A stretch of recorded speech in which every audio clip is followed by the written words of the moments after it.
Just going to start off, I just want you to introduce yourself and tell us a little bit about who you are and A Mind Full of Music. Okay. I'm Chris Forhan, and I wrote a book called A-Mind-Full of Music, Essays on Imagination and Popular Song. And I've written many books, mainly books of poetry. I also wrote another prose book, a memoir, a few years ago. And I teach English at Butler University in Indianapolis. I'm originally from Seattle, and between growing up in Seattle and moving to Indianapolis, I lived everywhere and listened to a lot of music over the years. And so this book was something of a surprise to me, that I ended up deciding to write this book of all things. I didn't even know what kind of book it would be exactly. I just knew that if there was one thing that kept lingering in my mind as this source of interest and mystery, it was how songs just haunt me and affect so much of the way I perceive of reality. And I'm no philosopher, I'm no neuroscientist. I'm just a poet and a guy who likes music, nor am I a music theorist, but I am a writer. And so I thought, well, I'll just write out my thoughts about this and see what comes of it. Right. And I mean, I got the opportunity to read A Mind Full of Music, and I just want to say I really enjoyed it. And you're able to conceptualize like how music frames our lives and how it affects us. Like even you talked a lot about like in our adolescence, and I thought that was a very that was a really something I didn't really ever think about when I was growing up, and how the songs that I did listen to in my adolescence, nostalgia I feel. So I just want to say I really enjoyed Mindful Music, and I thought it was really empowering. Yeah, well, thank you. And it's true. And even researchers have determined, psychologists and neuroscientists have determined there's something about the developmental stage of the brain in adolescence. It's just ripe for having impressions made upon it by music. And so no matter when you grow up and who you are, it's like there's something about the music you listen to from, say, 14 to 19, that your experience of it at the time and then your memory of it later is just of a different order from that of your experience with other music. And I make a point in the book. The experience, one's experience of music is entirely subjective. It's silly to argue about whether someone should like a song or not. If you like the song, there's no gainsaying that. You just like it. You can't be talked out of it. Right. And in the book, I mentioned how, for me, I was born in 59, and maybe February of 1973 was my sweet spot. And I'm only half kidding about that to narrow it down to that. But it's like almost anything I heard on the radio was going to make a strong impression on me. And I'd be willing to listen to it and absorb it and take it seriously, even if it was by Donny Osmond. And yet, other people who were maybe a couple of years younger than I, who would have the same experience of popular music 2 years later, they would be deeply impressed by that music, and I wouldn't give it the time of day, because by that point, that's for the young kids, Right. So it's all about timing.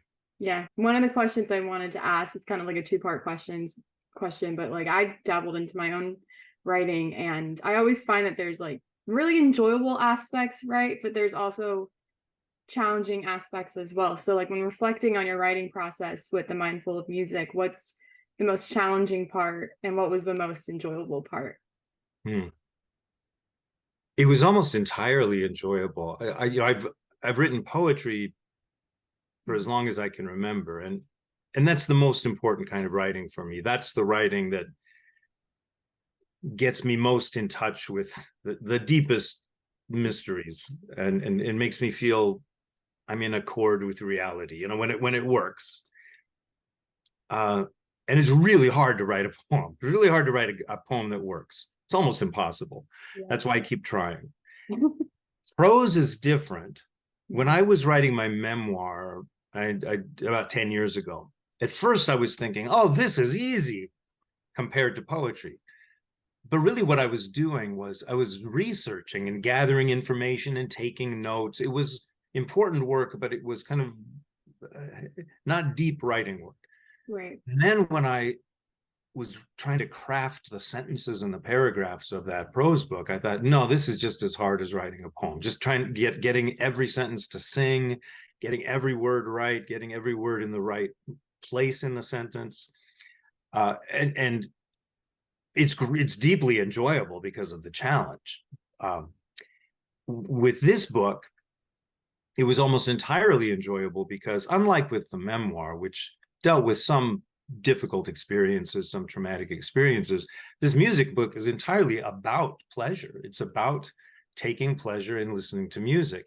And so I had a great time listening to music as I was preparing to write the book, and thinking about what I was listening to and asking myself, well, why does that little moment in the song make such a big impact on me? And so I had a great time, trying to put into words these kind of half thoughts that had floated through my mind over the years about, the way music affects the mind and perception. I had a great time just trying to figure out what I was really thinking and what my experiences really were. And as you know, as a writer, it's not really until you start writing that you start thinking, really thinking, because you're trying to put into words what you thought you knew. And as you write, you realize you don't really know what you're thinking. You got to figure it out. Right. And so I had a great time doing that. There are 20 songs that I selected to do a deep dive into in the book. And these are songs that I like, or at one time in my life have liked, but it's not that they're my favorite songs, but they're songs that I think represent something I'm meditating upon, some concept I'm meditating upon in the book. And that was the most fun I had. Yeah. To play a song, and I played the whole song through, think about it, take some notes, and then play just the first couple of bars of the song and just think, well, what's going on? How is this affecting me? What's happening in the music? And then the next couple of bars. And it's a kind of outlandish thing to do. It's just totally selfish. I'm going to just slow down and take deep pleasure in listening to this music and thinking about it. So the challenge, I guess the biggest challenge conceptually really was, there were times when I thought, well, this is so obvious what I'm writing about. Mm-hmm. Everybody knows it. Why would I want to write a book about this? It's like saying, it's like writing a book whose thesis is, it's a good thing to breathe. Make sure to breathe. So we know that. But I just kept thinking, this is something that I haven't ever read anything by anybody else about this. So there are all kinds of books about music, about the biographies of musicians, or deep musical theory texts, a lot of sociologically tinged texts, contemplations of what the popularity of music or the changes in music say about us as a society, and so on. But I was just interested in a much more intimate, personal contemplation of just what it feels like to have a song in the mind. Right. And then what that does just day by day through your life as you have these experiences, and songs float into your head and kind of annotate your experience. Right. So the biggest challenge, the hardest thing, to answer your question, was to get over that discouragement I sometimes felt when I thought, I am just wasting my time telling people what's obvious. And enough people have liked the book and have felt invigorated by it, but I think I was wrong to feel that way. That turns out, I mean, as I am speaking to read it, as someone who read it, I would have to agree. It was. I mean, I love music. I'm a big reader, and I've never really read anything like it. It was just it was deeply intricate, and I thought that analysis of those songs was honestly made me look at music very differently. Like, I've talked about your book in like conversations with people when talking about music. So definitely you got what I think you wanted to do, the goal, you got it accomplished for sure as a reader. And I wanted to ask, because you mentioned like how songs often like frame a moment, and you can connect that to like I don't know, like wisps of feelings. And you mentioned how like it can kind of contour our memories and experiences. And I like to believe, I always say that everyone has a soundtrack to their life, right? And Mhm, that frames our life. And for me, it's like Vienna by Billy Joel's like the one that stands out, or a few songs by Taylor Swift, like those mhm. stand out. So like, is there one song that you feel like stands out in your soundtrack of life that you feel like really does frame Wow. who you are? No. Do you want me to elaborate? It's impossible to pick one Right. because it's a, as with a lot of people, for me, music is just a constant. Yeah. And I'm constantly falling in love with a certain kind of music and then falling out of love with it or becoming more disinterested. And so it depends on, the moment in my life. Yeah. Um, but I'll tell you one, and this is kind of going off on a tangent a bit, but I have a couple of children, and I was a old dad. I have a 14-year-old and a 12-year-old, and they love music, thank God.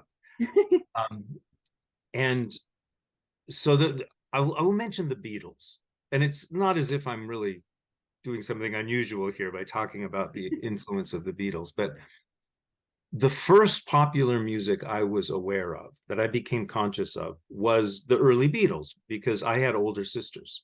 I had teenage sisters when the Beatles came to America in 1964, and I was 4 years old. So it's just perfect timing. It's like I'm just at the age when I'm starting to open up my ears. And what I'm hearing is my sisters playing these records in the rec room. And it's the early Beatles, Thank You Girl, and She Loves You, and things like that. And I loved it. And uh, and then some people have asked, well, why didn't you do a deep dive into a Beatles song in your book? Because the Beatles are so important, and they were important to you. And I thought, well, that's because what am I going to be, the 1,552nd person to do a deep dive into Strawberry Fields Forever? It's been done. Right. I feel as if the Beatles are kind of like the air that many of us breathe. Right. So if you're asking, what's been an influence, what is a kind of the signature song of your life? I'd say that the Beatles, just their oeuvre, all of their records are a kind of, sonic atmosphere that I have grown up in and continue to live in. Now, I mention my children because maybe by happenstance, when they were 2 or 3, we would play some Beatles music among all the other music we were playing, and they love the Beatles. And we didn't tell them they're supposed to like the Beatles. They Right. just did. Yeah. And they still love the Beatles. And for them, the Beatles also are the air that they breathe. Right. And perhaps we don't have time, and I don't have the intelligence and knowledge right now to try to speculate why that is, what it says about the Beatles music, or that, kind of their social impact and their cultural impact. But this is a long answer to your question that I hope is as accurate an answer as possible. If anything, it's just the fact of the Beatles existing in the world. Right. And you also mentioned how songs like have the power to deliver us to that moment, and how it can make us aware of ourselves in a very intense way. And I like to think that, books and poems do the same thing sometimes when you are Yeah, reading them. I yeah, think authors and poets, they're really good at putting feelings that we can't quite label into words that just like flow so perfectly. So is there a certain book or poem that you can think of that you feel like brought you to that intense awareness? oh, a poem or a book. Yeah. Oh, yeah, and I do write about this somewhat in the book. I think the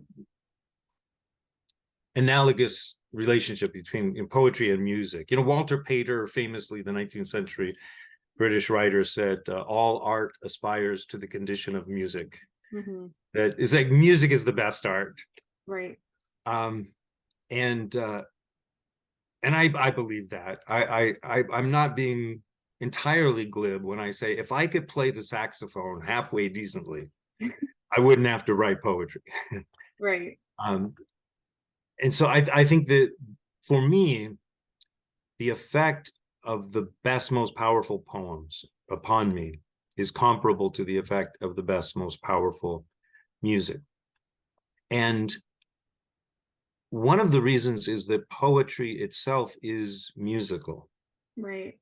Poetry is not language used to inform us about an idea. Mm-hmm. Poetry is language shaped rhythmically, sonically, to capture a slippery experience, to fix in language something that is ephemeral, but complicated. And when I first started encountering poems that moved me, when I was in high school and college,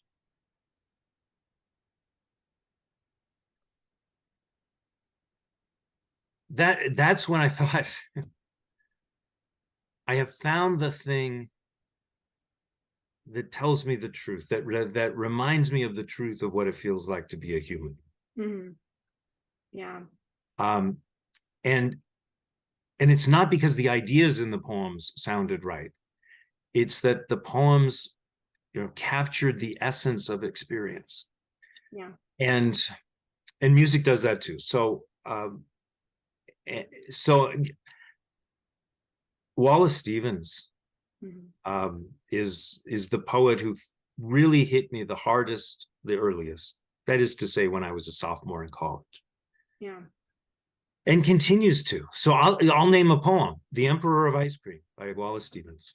The Emperor of Ice Cream, and which begins, "Call the roller of big cigars, the muscular one, and bid him whip in kitchen cups concupiscent curds." What the hell is that? Call the roller of big cigars. It's so silly and bold and beautiful. It's comic, but also confident. "Call the roller of big cigars, the muscular one, and bid him whip in kitchen cups concupiscent curds." And later in the poem, Stevens says very portentously, "Let be finale of seem." Let be finale of seem. Wow, that sounds like something you should tattoo on your forehead, but what does that mean? The only emperor is the emperor of ice cream. And I think you say anytime you try to articulate why art has a powerful impact on you, you're going to I'm going to fail anyway. Right. I'm going to be insufficient, because it's the art itself that's doing it, and any paraphrase of it is going to be inferior. But there's something about the collision in that poem, and in a lot of other Wallace Stevens poems, of a kind of sense of the absurd and the comic, but also a sense of the great seriousness of life. Yeah. And the importance of looking directly at existence with open eyes. Mm-hmm. That just hits me right in my sweet spot. Everything that you're talking about alludes to my next question about how does music shape your poetry writing? Because Rachel talked a lot about your poetry to me, so I wanted to ask you that. So if you want to delve even more into that. I do think, well, my origin story is that when I was 11, I was given an acoustic guitar. We were all given acoustic guitars back then. It was like the tail end of the folk boom, and I don't know, it's like everybody had to have an acoustic guitar. So I liked listening to the radio. There were songs I liked on the radio, Jim Croce, Elton John, Joni Mitchell, whatever. And so I started playing the guitar. I had a few chords. I had this primitive beginner's book, for how to play the guitar. I realize now, because I just, for nostalgic purposes, I went and found a copy of the book, and it's got something like 5 chords in it, and so I learned the 5 chords, and I started writing my own songs. I had my own lyrics, and I didn't share them with anybody because I was, well, partly I probably didn't want to be critiqued. I was probably embarrassed to be doing this. Right. What am I doing? Creating art? Who do I think I am? But also it was me being alone with my thoughts and trying to find a form for my thoughts. And that just felt like a private thing to do. But then I just didn't have the discipline, or maybe the interest, to improve on the guitar. and I wasn't a good singer. So at a certain point, I just set the guitar aside. I stopped writing the music, but I was still interested in the words. Right. And I realized, well, okay, so if these words are going to be anything, they're going to be poems. So my poetry was born out of songs. Wow. And there's a big difference between a poem and lyrics to a song. Okay, they are different animals. They can share DNA, as somebody said, but they are different species.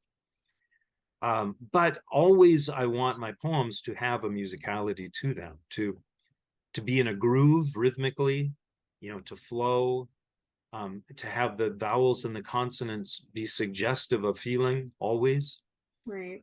and to just, because of the musicality in the language, to have the utterance of the poem be slightly strange, compelling, a little bit above what we normally encounter in discourse. So my poems aren't songs, but they share a lot with songs. And the thing about songs that grabs me and makes them haunt me is what I want the poems to have as well. Right.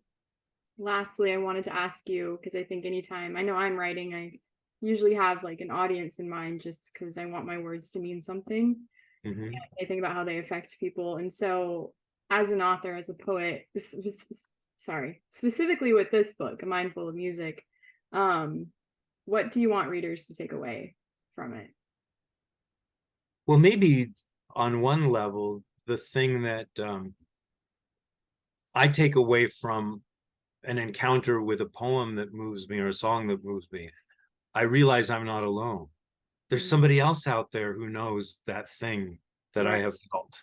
Yeah. And so um, I hope this doesn't sound too grand. It probably does, but I hope I'm speaking for people, because I had been in search of a book like this, Right. the one that I ended up writing, and I wrote it because I couldn't find anyone else writing about this stuff, and I was just so interested in it. So I hope readers take away, on one level, they're not alone. Other people have thought about this, and perhaps I've done them a favor by taking the trouble to spend a couple of years thinking deeply about it and putting into words maybe things that people have half thought about but haven't quite fully articulated to themselves.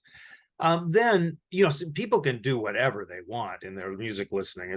It's everyone has their own life and their own interests. But if my book causes people to think in a different way about the songs that they particularly love, to maybe think about them in a deeper way, or from angles that they hadn't considered, I think that would be great.